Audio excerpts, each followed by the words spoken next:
In the final lecture on the self under siege, we will discuss the work of Jean Baudrillard, a French social theorist. Actually, that now is a misnomer, since one of Baudrillard's theses is the disappearance of the social. Baudrillard is perhaps the most important theorist that can be characterized as postmodern. And I have spent a lot of time, in fact, in a previous lecture series, discussing the postmodern. I'm going to give a very brief characterization of it and then discuss Baudrillard's relationship to it. The self under siege in modernity has always presumed that there was a self to be under siege. But in the view of Baudrillard, society has reached a point at which it has literally been overcome by its technology, and the new and important issues aren't about things like the non-believer or the non-offender, but about the non-person. In the world of Baudrillard, social relations have disappeared between humans because humans have begun to disappear. In fact, Baudrillard thinks that reality itself is in the process of disappearing, the real, what has been learned and understood under the name of the real. All these outrageous things I've just said are worked out in a brilliant series of books which draw a lot of their power from many of the phenomena we see around us. So one way to discuss Baudrillard is to run through some of these phenomena. What Baudrillard is doing is basically to trace the symptoms and tendencies of the trajectory of the postmodern. If we were really in a postmodern society, we wouldn't still be discussing things like the self under siege or the real. They would simply have disappeared. There we would be, in a way, transparently communicating one with another, as in an earlier example when I talked about the stock market crashing due to the computer rationality.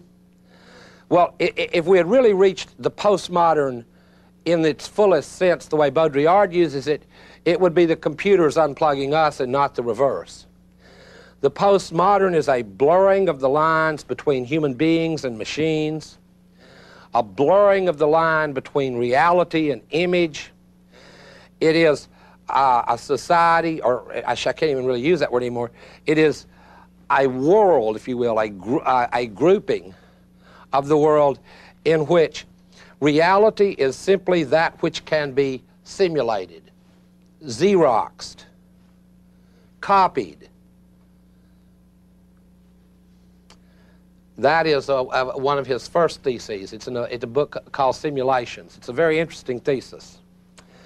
Baudrillard argues that this process is that one of the central things is the way in which that's changed us fundamentally and has helped to bring our relations as humans to a close. I mean, in a way, Baudrillard sees himself as a post-apocalyptic writer.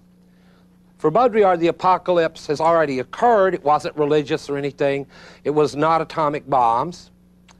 At some point in the development of technology, human beings ceased to be the reason of things, and things took on their own reasons, technological things. Let me describe this concept of simulation just a little bit, though. Baudrillard's definition of the real itself is that which can be simulated, Xeroxed, and copied. So whether you're talking about a human body where you can make a holograph of it, or you're talking about the Bible, which you can Xerox, or whether you're talking about the sexual act, which can be simulated either through, repetitive pornographic films, or in a very near future, it will be able to be simulated with virtual reality, where you'll wear a full body suit and make love to your ego ideal, thus making it pointless to search out all the Freudian implications. You can just pick your ego ideal, punch it into the laser beam program, slip into the virtual reality suit, thus rendering that relation, even that intimate relation, sexual relation, technological, simulatable, reproducible, to infinity. Now, all this sounds wild, crazy, and I don't want it to sound wild and crazy. I want it to sound the way that I think that it really should sound. And that's as though we could place ourselves, and I've used this analogy before, but I will again, as though we could place ourselves in that era right before the atomic energy and television, before we knew all the myriad changes that they would make in the way that we were and the way we interact and so on. Well, we're in a period now where I've already mentioned, and these are the phenomena that Baudrillard examines with the most care. Incredible information overloads, with information moving at incredible speed, and even to the youngest children.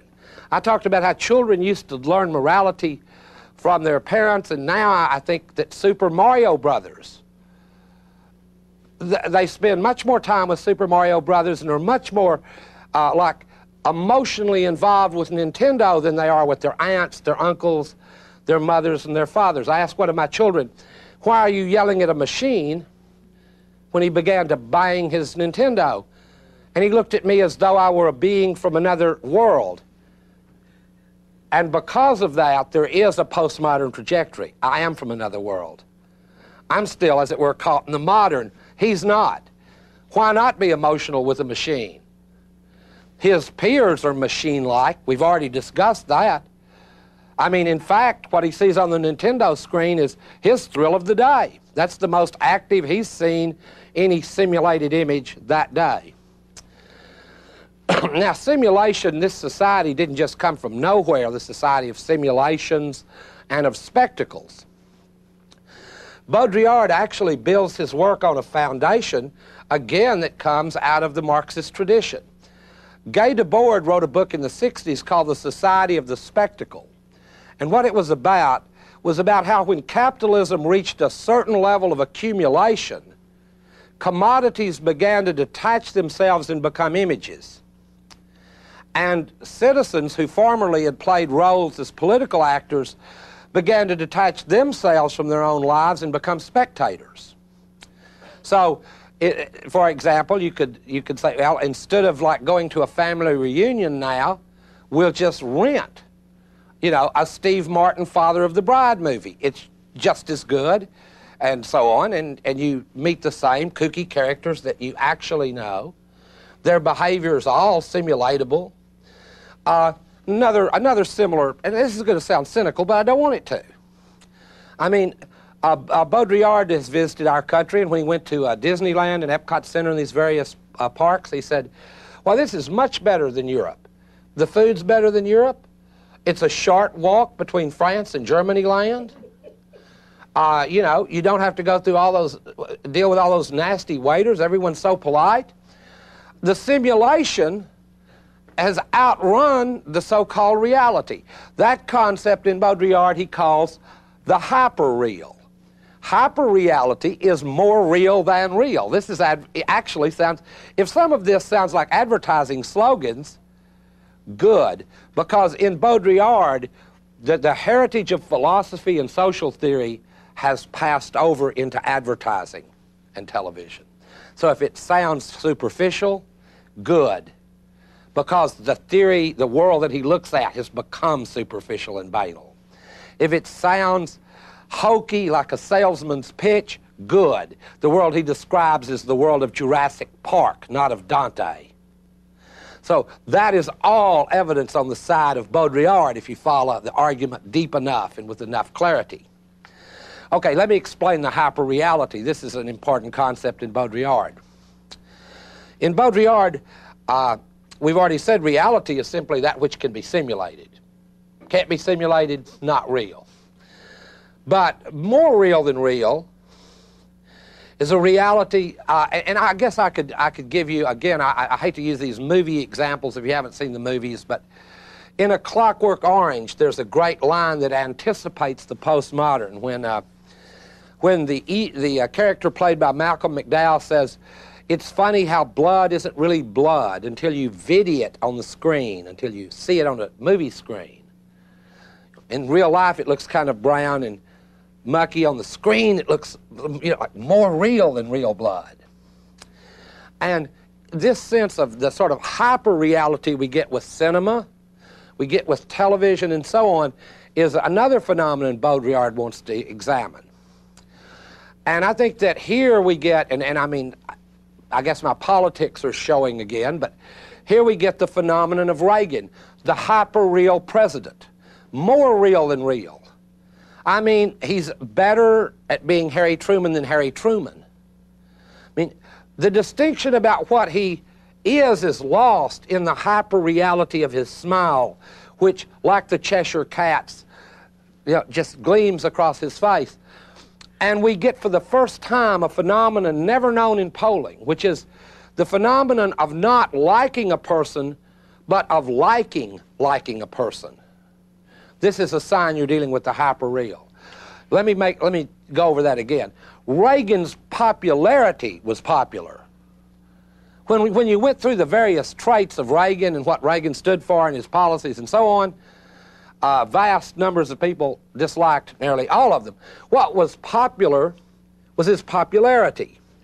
So, and I don't think that Reagan's alone in this. Show business figures have this same thing go on for years. I can't remember the last Michael Jackson song that I even listened to. Or my kids, who also don't like Michael Jackson. But he's popular, but not in the old sense. It is a hyper-popularity, if you follow me. It is popular that he's popular. Madonna has learned to live and create herself on the curve of the postmodern by making it her goal to be more popular than popular, by having her popularity the topic of popularity. I mean, we've found out that she can't particularly act or sing. She is not built well enough to be a true cybernetic sex symbol for this period, and yet she manages, because of her understanding of this situation that Baudrillard calls the hyper-real, to stay on this curve of popularity. Hyper-reality, of course, affects us across many different spectrums, and it's built on the real. It is not as though the hyper-real could get by without injections of reality in it. It requires, and this is not a principle from Baudrillard, but one that I have realized from watching a lot of television, you have to have injections of reality in order to keep the images afloat occasionally. In fact, one of the new strategies adopted by television, and it serves two functions. One is a cost function, are these reality shows. They've realized that we've become, as it were, too intoxicated with hyper-reality, with, Kojak and Super Cops and so on. So now we just have shows like Cops, where you just go to Fort Worth and film a bunch of cops being cops. That serves a good, intelligent economic interest because you don't pay cops much just for being cops. It's not that lucrative. And it injects, well, is it reality? Well, it is compared only to this scale of hyper-reality and only under the sign of being whatever can be simulated. We have just had our first simulated trial. Not our first, but the first televised one that caused a riot. Rodney King, where the events are videotaped, the trial is shown on television, the effects are all televised, and how anyone can find themselves around in these new phenomena and pretend that nothing new has happened, that frustrates both Baudrillard and myself. I mean, he's not right about everything, but clearly something's different when we're in a world like that one, like this one. Clearly something significant has changed. And it has affected the very nature of what selves are, what humans are, what subjects are. When I talked about how my students had no dreams, I mean, what is there left to dream? When I was a kid, I dreamed about dinosaurs. I had a little Walt Disney dinosaur book. Why would I need to dream about dinosaurs now? Steven Spielberg has made them. He's filmed them. They're more real than real dinosaurs. They're hyper-real. You would be disappointed if you saw a real Tyrannosaurus Rex after the movie. You would be disappointed. It wouldn't be as noisy, as scary, or as frightening. Same is true of Jaws. You know, I've actually caught some rather large sharks. I mean, I like to fish, you know, pier fish. So I've caught a few sharks, some fairly good size. But those real experiences are so boring compared to Jaws. I mean, Jaws is a hyper-real experience. Now, the only way, I mean, there's no systematic way to discuss Baudrillard because these things are not systematic. These are the shifting, contingent ways in which cultures change and the people who draw their meanings from them change as the cultures change. So all we can do here is point to certain exemplary phenomena. So let me pick out some more. We've discussed hyperreality and simulations. Let me move on. Baudrillard wrote a wonderful piece about the Gulf War. The name of the piece was "The Enemy Has Disappeared." And now, I don't want you to think that I believe what I'm about to say is my own position. I'm just giving you Baudrillard's. Because I don't think the Gulf War was planned as deeply as he does in the regards that he thought it was. Baudrillard was offered a job by a French newspaper to cover the war. So, of course, he agreed on condition he not go to the Gulf because he wanted to cover it on CNN where it would really happen. Follow me? I mean, the war would really, who won or lost would be told to us on CNN.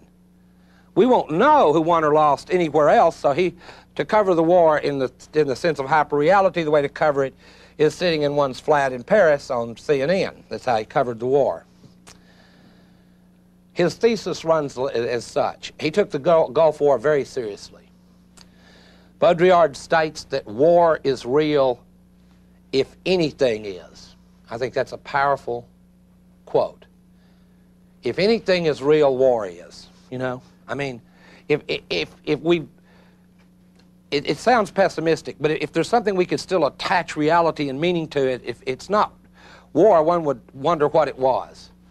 Because it is just an incredible human event filled with passion, pain, suffering, madness, and all that. If it's not real, what is?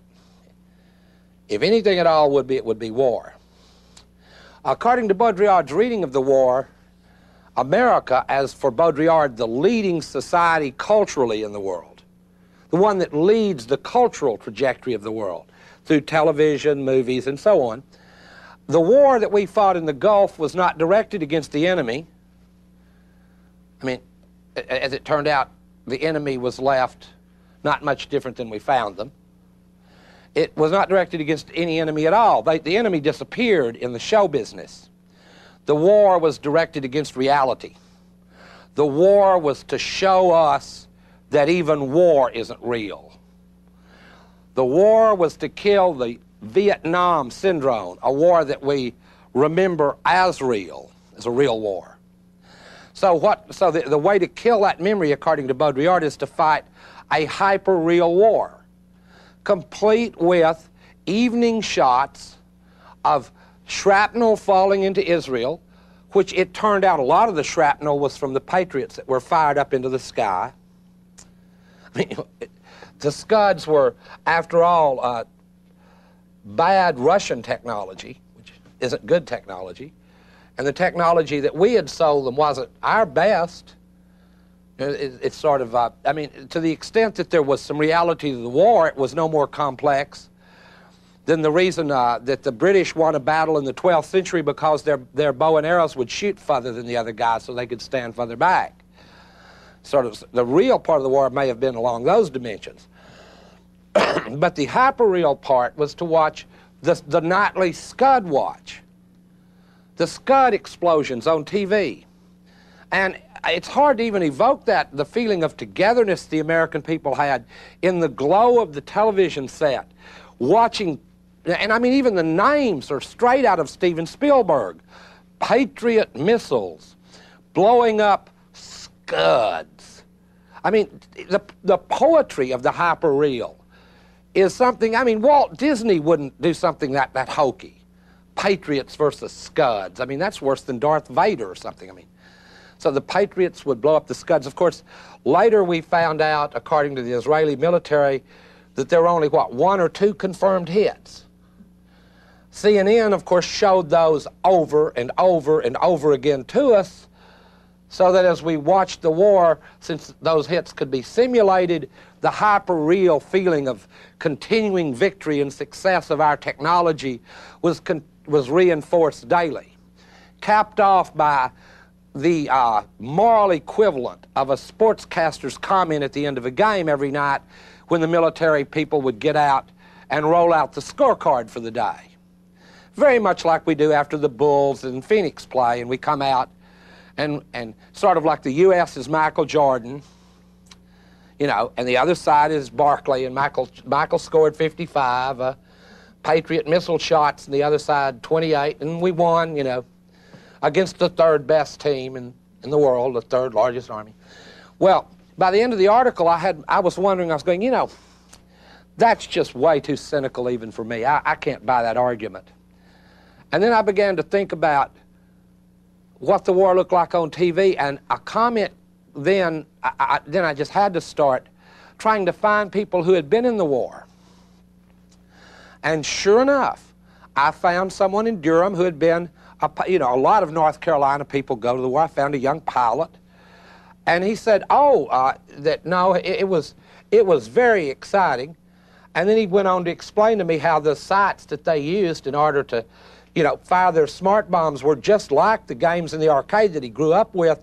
Said you know, no way in the world could he have had better practice than he got in those arcades to fire his smart bombs. And I mean, it had passed him by that the real had happened, even though he was really there. I talked to a woman who had been on the ground in a Jeep for most of it. And she went, oh, the desert's so big and the sand. She said, but I really didn't get a feel for it till I got home and saw what my husband had taped. Why? Because the little individual actors sink into insignificance compared to the damn spectacle of the thing. The spectacle of it. I mean, when humans were less important than God, we could understand because he built everything. When we're less important than a Nintendo, we get confused. That's when we start thinking we're under siege. It's when Billy says, oh yes, you can kill mom and dad, but leave the Nintendo. Then we're rightfully upset. The postmodern trajectory leaves us in a situation where drawing the line between the real and the unreal is no longer merely philosophical, but a practical day-to-day issue. See, this is what I want to drive home. We're not off in some fairyland. This is a practical day-to-day issue of figuring out what's a simulation and what's not. Is this guy really an insurance salesman, or is he here to rob me? You know, I mean, this is no longer Cartesian doubt that one has to conjure up in a meditation. This is a wide, radical doubt about the very ground beneath our feet, it's the nature of whether it's real or not. Baudrillard says it's best at this point to simply face it that what we are witnessing is the end of the world, the end of human beings, and he thinks that there's no reason to be sad or upset or cynical about it. In fact, Baudrillard calls it the ecstasy of communication. I mean, I'm trying to do this in a kind of ironic way. I don't know how one presents this kind of material. I suggest you read books by this person. I brought one called Fatal Strategies, about things one might do under such conditions. Anyway, no, he thinks that just rather than this being occasion for some deep gloom, the ecstasy of communication means that we should go ahead and realize that America has won the Cold War. America is utopia realized. This is the country everyone dreamed of. It is, of course, with all that we know that goes along with it now, it turns out to be, like all utopias, sadly disappointing. But weren't they always? Weren't they always? Every utopia, in some sense, boring and sadly disappointing? Well, Baudrillard says no, we have to, in spite of this, we have to look upon the end of man the world, and so on, as an opportunity. Because what were these concepts anyway? Like man and world, except concepts by which the world was regulated, policed, mapped, and controlled. All four of which are becoming more and more difficult to do under this situation of rapidly increasing complexity, which I've mentioned many times, and I mean system complexity at every level.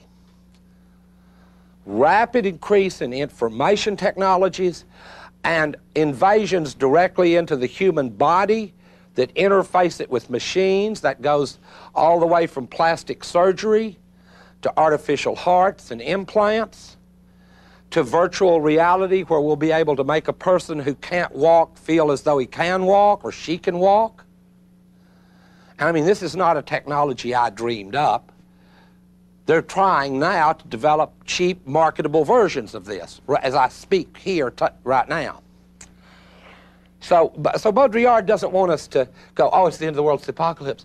No, it's too late for that. It's already happened.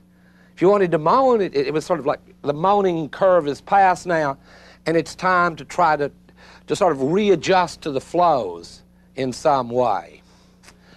And Baudrillard suggests a whole series of what he calls fatal strategies by which we might be able to protect what he calls our fractal selves. If you know what fractals look like in geometry, little reproduced pictures out like this is one way to think of it.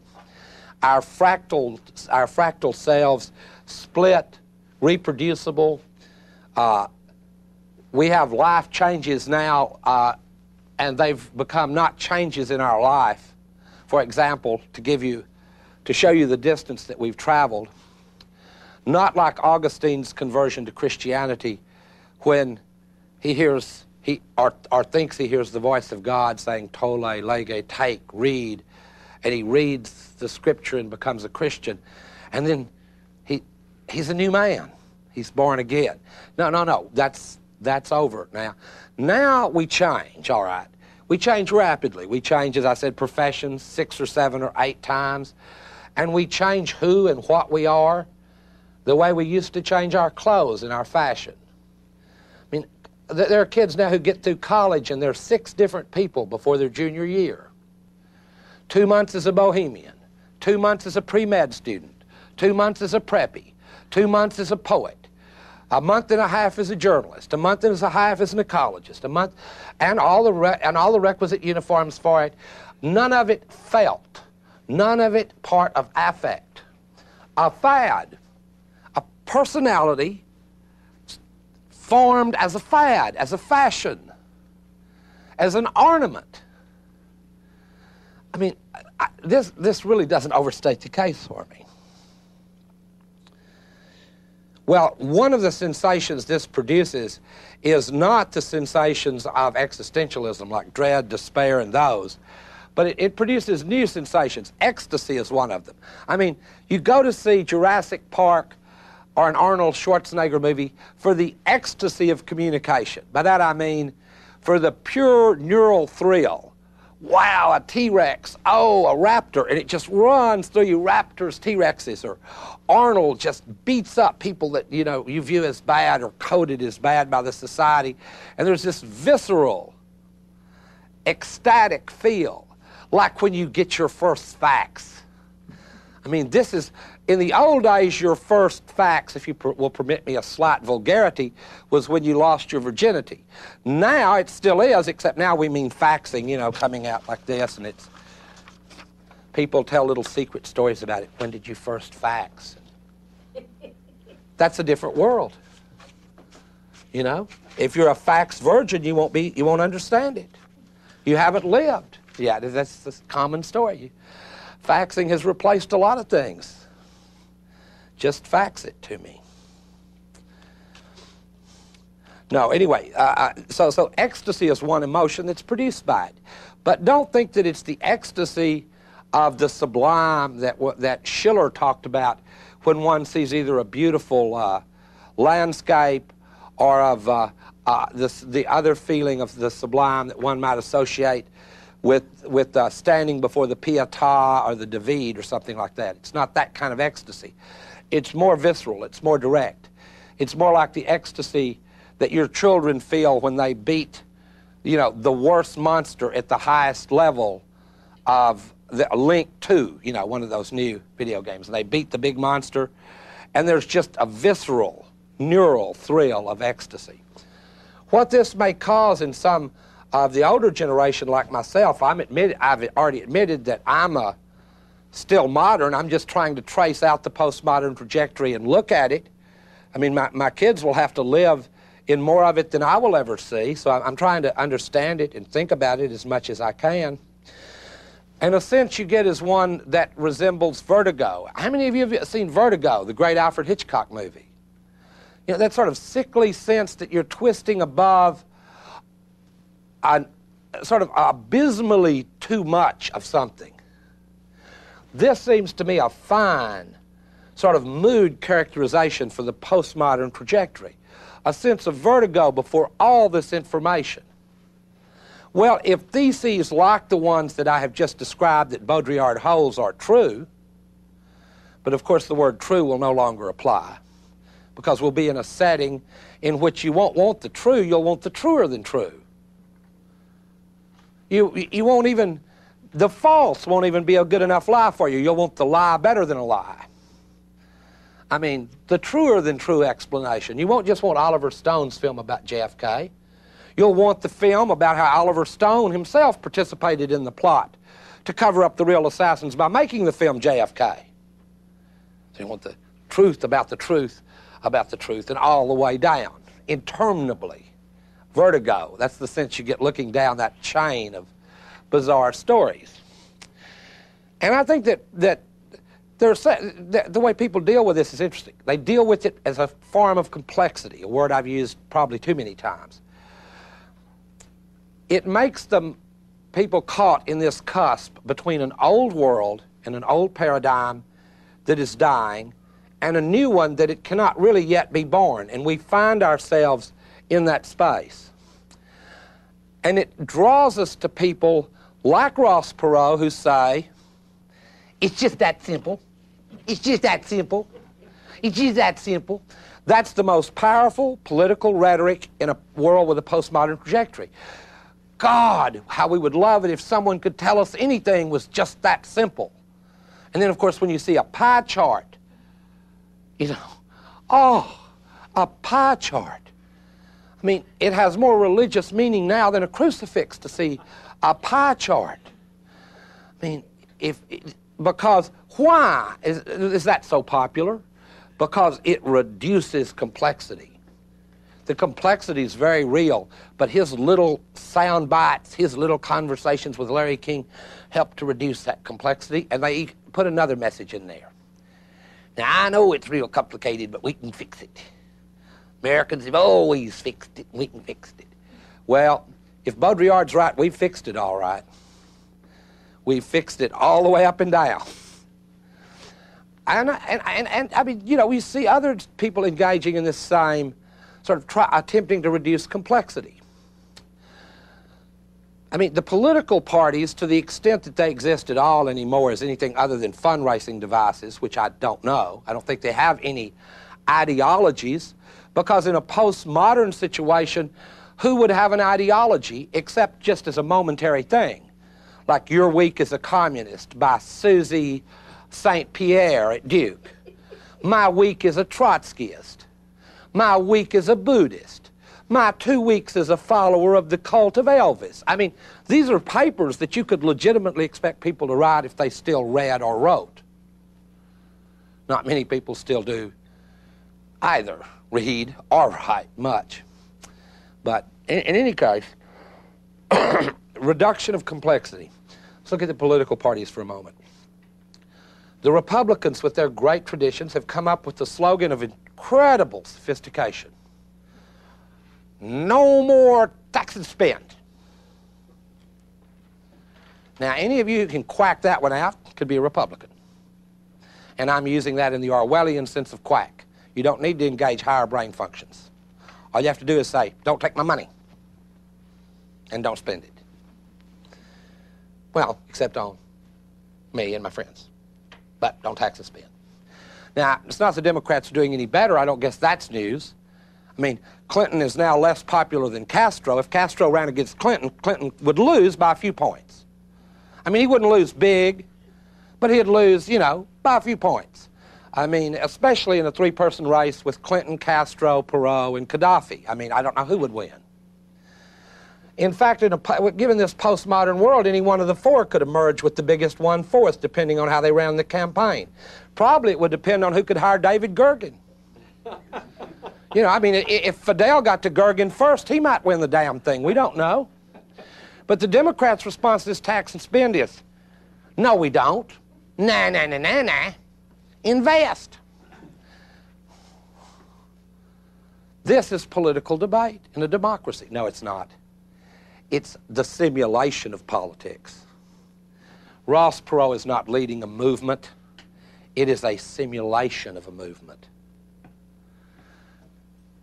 You follow me? This is not a populist revolt. Ross Perot is not Teddy Roosevelt. This is a simulation. Now, am I putting it down? No. In some ways, Ross Perot is paradigmatically more real than real. He is hyper-real. I mean, as opposed to Reagan, he really was a businessman that made millions. You know, I mean, a whole bunch of billions, I think, is fair in Ross's case. And so on. I mean, so in a way, there is more reality to it. In any case, the current political structures are way behind this curve. They don't understand it well at all, in spite of all the talk about the selling of the president. That's very old-fashioned. We all have lived with advertising for years. What we haven't lived with are ads that have more narrative structure and meaning than the programs. And I'll mention a few of those because I think they're interesting. The current McDonald's ads that kind of tell a part of your life story in like a 2.5-minute ad. It's like from when you get married till you have your grandkids till you die, and you get that 2.5 minutes. And then there's a McDonald's thing like, good, I was born, I had kids, I died, in the meantime I got a Big Mac. I mean, this is sort of Gone with the Wind condensed into a short version. It's fast, it's hyper-real, and in the meantime you at least got a Big Mac. And you never will have to be hungry again, you know, reproduced to infinity over and over on videotape, changed to Laserdisc. You can watch Scarlett O'Hara say that 1,000,000 times. If we had the technology right now to do it, we could just have Scarlett back there screaming about terror while I'm doing this. In any case, if Baudrillard is even onto something, what the postmodern trajectory means is that the self is not under siege, it's lost. It's just lost. And if that's true, then all of the strategies by which ordinary people tried to live decent, good lives are lost along with it. I'm not necessarily going to buy that right away. I'm really not. I do think that the new technologies are going to call forth. I mean, this is why the title of this course has been The Self Under Siege. If I didn't think it was a real, virulent, technological siege and just some thought-up philosopher's dream, this would not have interested me.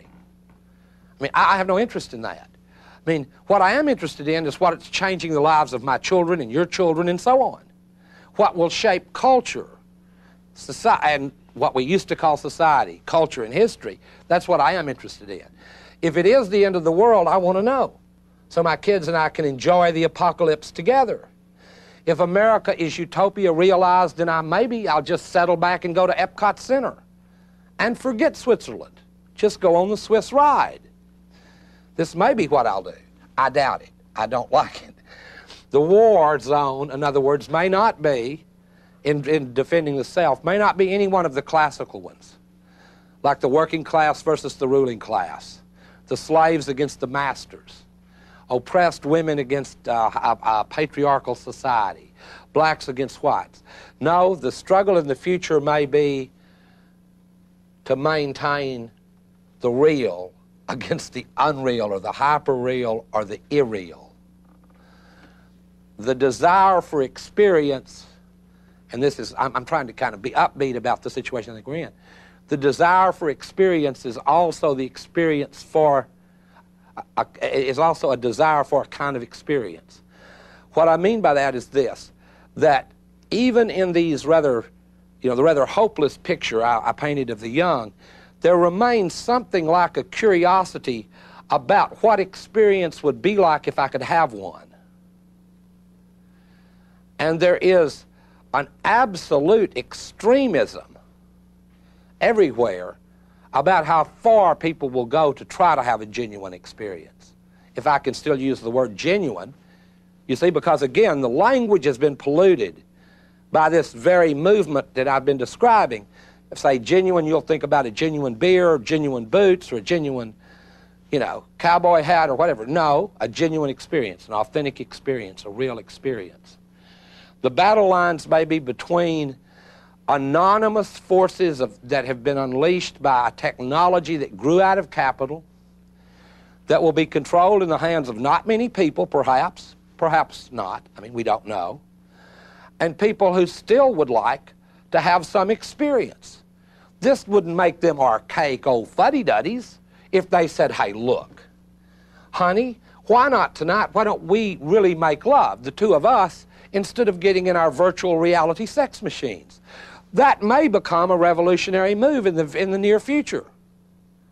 It may be. It may become interesting if a candidate runs for an office and actually believes one thing.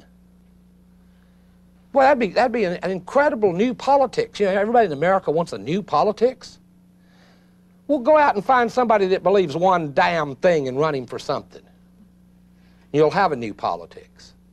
That's the deficit of experience that hasn't been sucked into this system of images and so on. Now, this sounds extreme, but think of how we're socialized, all of us. Continually bombarded with images from magazines, TVs, newspapers, videotapes. I'm not unaware of where I am.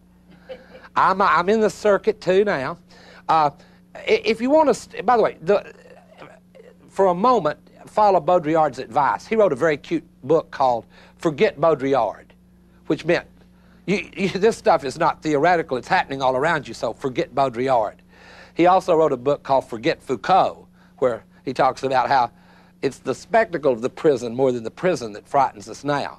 In other words, it's rap music with its I'm going to kill you stuff that really scares you. You very seldom ever see a black person. We mostly stay away from them. So don't see many of them. So it's sort of like their music that scares us by, giving us a projection of street life itself that parades as real, but actually it's more real than real. I've been in Compton. They don't have a drive-by every 2 minutes. That's not true. Not that I could prove it, because we have these images of hyper-reality. Well, this calls for fatal strategies, according to Baudrillard. We have to adopt fatal strategies here, fatal strategies, extremes. We have to learn to live with complexity, uncertainty, and a certain amount of vertigo. We just have to do that. We don't have any choice. We only have the dinosaur choice. That's when you kind of wander off into the ice caps and sort of fall away. And I also think that we have to be wary of the over-quick reduction of complexity. If some of this lecture has seemed a little weird or to go a little too far, it's because I don't want to reduce quite all of this to slogans. On the other hand, I don't want it to not be funny, because part of the postmodern trajectory itself is a rather humorous joke on the human race, which labored for millennia to reduce working hours in order to produce leisure, so we could enjoy this very leisure that then turns in a kind of vengeful act against us, absorbing our leisure time, which was to be our living time, into time now spent in the service of what can only be called this inhuman spectacle. It's a very bizarre and twisted fate to which postmodernity has led us. So I would be wary of simple answers to this. One way to follow some of these developments without reading Baudrillard is to follow cyberpunk artifacts, movies like Blade Runner, and also places which you're likely to show up in anyway. Look at the latest malls and how the tracks are designed in them. You know, the little paths. I mean, you can't walk just anywhere in a mall now, can you? No, I mean, they're little pathways, tracks. Look at go to Atlanta and see a hotel that gleams like a glistening palace and all this. Well, before I get too carried away with all these phenomena, which you can see around you every day, you've got to remember that even in that hotel in Atlanta, in the winter, the poor still crawl in the postmodern cracks and sleep at night. So, I mean, it is not as though that turning the world, as it were, hyper-real has somehow done anything other than make our situation more extreme vis-a-vis those people who have fallen, as it were, out of the loop altogether. There is in this country now the most alarming lack of sympathy for those people who've fallen off the boat, if you know what I mean. People who've somehow slipped off the track. I mean, I'm not sure they want a lot of sympathy, but if they did, there'd be an alarming short supply of it. And I think part of that is because they add still further to the complexity.